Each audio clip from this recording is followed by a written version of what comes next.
the finance piece of this is very, very important. Yeah, the financing step is absolutely critical. That's the key component. We as engineers can do an enormous amount of work on the design and the efficiency and effectiveness of the systems, but the reality is that these clean tech systems they will for a very long time to come be heavily capital intensive at the deployment stage and incredibly cheap in the operating stage. And that's a model that we need really the finance community to understand and be much more conversant with. We've had centuries of a model which is based on relatively cheap capital cost and relatively expensive operating cost compared with the clean tech option. And moving and shifting from that, having a complete shift in thinking to one where we have to deal with financing models that have to provide a significant capital cost injection for a long-term low operating cost return is something that I think the finance community is beginning to get to grips with, but it's certainly got a long way to come. We need that model to be the standard model if we're going to see a significant move forward with some of these clean technologies. And there are enough models appearing around the world now to show that once you do move towards clean tech solutions, over a period of time, once they go into mass production and engineers start to innovate out the costs in competitive environments, costs do come down. And there is really a shift in thinking there as well about the start-off point cost relative to the later cost point, and we need to think more about how we mass manufacture a lot of this equipment rather than have bespoke equipment built on individual sites. That's one of the things that we found very interesting about the work that we were doing in the current report, is that a lot of this stuff is modularizable, it's scalable, it can be mass produced. And then once you start to move down that track, as we've seen with China and solar panels, we move into a whole different pricing area, and then the innovation comes out, and the costs can reduce in strong competition. I think the other thing I'd want to say about the financing community is in the context of development. When we're looking at development scenarios, we really need the finance community to understand the models that have to be put in place have to be those that develop smallholder farmers, cooperatives of smallholder farmers, small developing communities. They need to meet those sort of financial constraints, those sort of cash flow challenges, to make it possible to empower these communities to bring themselves out of poverty. We continually come back to this message that it's really ultimately the finance community that have the key to unlocking this clean tech development future. Okay, great. Yeah, and speaking of technology, we have a question from Catherine in Washington, D.C. About fuel cells. And that's one of fuel cells is one of those things that's been the next big thing for the last 20 years. So, but it continues to have a presence. You're also seeing some serious rollout now of fuel cell vehicles from some of the major car manufacturers. What role does fuel cells play in a cold supply chain? So fuel cells offer an opportunity for a different form of energy storage, essentially, from the energy storage that we focused on within the report. We had a look at fuel cells while we were working on the report, and for us, the development pathway for fuel cells, as you've already mentioned, Lauren, has been quite long, and we still feel that we're a significant way away from having commercializable products. One of the things we found interesting about the work that we did on the cryogenic side was that this is a long-established industry, that it's been around for 100+ years. So all of the basic equipment and the technology is there, and is working in a highly competitive market space, and is well tested and well established and commercialized. But in this case, it's being applied within a different area, within the food loss area, which is an area where it hasn't been applied before. So it's taking one technology from one sector and bringing it to another, which is something that we at the institution are very, very enthusiastic and supportive of when we see thinkers and organizations doing that. So fuel cells, yeah, certainly part of the mix. They're certainly part of the future. And as we see them coming forward on vehicles and going into to applications, then certainly we could see them moving forward as part of the clean tech portfolio. But in terms of the work that we did for the cold chain, for a whole range of reasons, they didn't really fit into the solution pathway that we were looking for.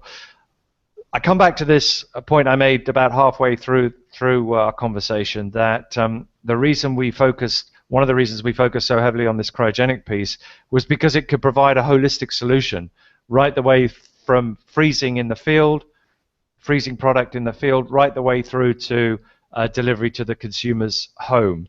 It's a holistic, scalable solution. And when you look at things as an engineer from a systems level, we're looking for holistic, sustainable, scalable solutions. And so there are lots and lots of point solutions, but what's so exciting about this is that it's a holistic solution. Okay, excellent. Now we have a question about, again, coming back to the finance piece. How much would one of these plants cost, and what is the energy output per year? Now, I understand that this would probably depend on a host of different factors, but what are some of the major points of investment, or some of them? So here we are looking at a rural community in India or sub-Saharan Africa, and we've taken on board the messages within the report, and we've said, okay, let's set something up here. Let's actually build something. So we want to build one of these liquid air plants. Okay, so that looks it looks something like this. This is a liquid air plant that's been running in Slough, to the west of London, for a few years for use for energy storage.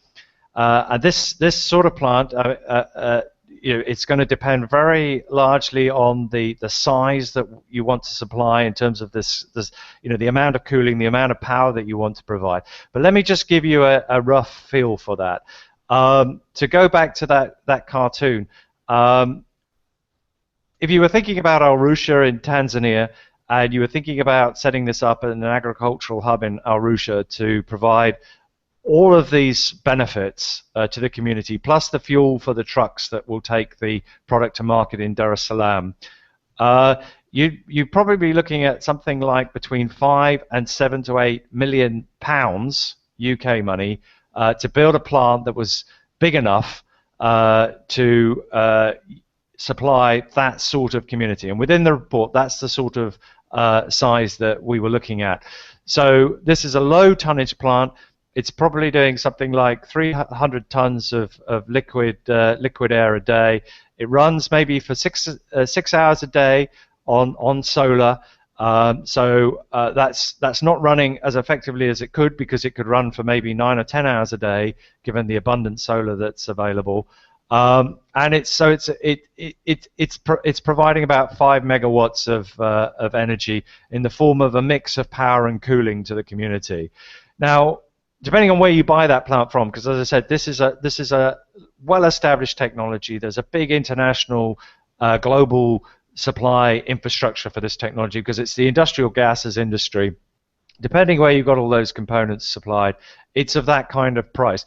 But of course, what you've got to remember is that once it's up and running, it's running for 40 years with very little maintenance, no feedstock costs, because it simply uses air out of the atmosphere as its feedstock, and it's using solar energy, which is getting, in terms of the capital cost of the equipment, is getting cheaper all the time. So when the solar panels degrade and need replacing, they'll be cheaper next time round.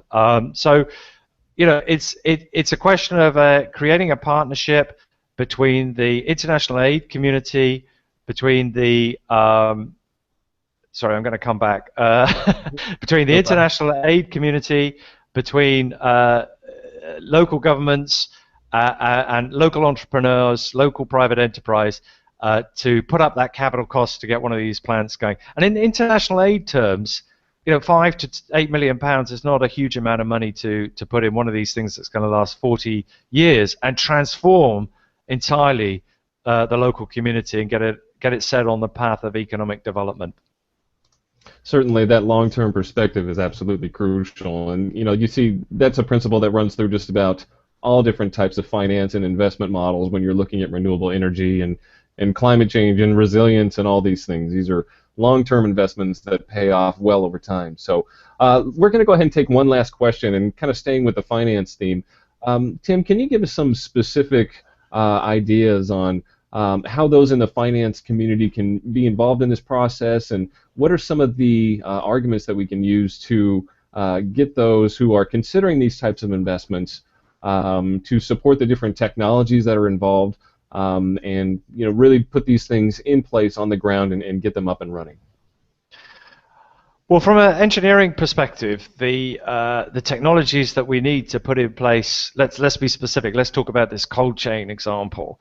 The technologies that we need to make this cold chain example work, both for the truck-based technologies and the standalone technologies for the local cold storage and freezing and pre-chilling components of the cold chain. To get these technologies are either commercially available today or very close to being commercially available. They're literally a year away. They're in product testing, and they're going to be available in the very near future. So in terms of the technology issues, there's very low barriers to getting started with the technology. The question then is really about finding facilitators to bring the finance community together with the private enterprise community and local national governments to get things going. And really, I think the absolute key here is to get 1 or 2 pilots going, because once we can see 1 or 2 pilots on the ground, I think that becomes showcases for this technology and these clean tech approaches. I think we would very quickly see a much wider and much broader engagement by the finance community, and in particular the entrepreneurial community. Let me just give you one quick example before we go offline. When I was in India the week before last, we had a number of roundtable meetings with businesses and industrialists.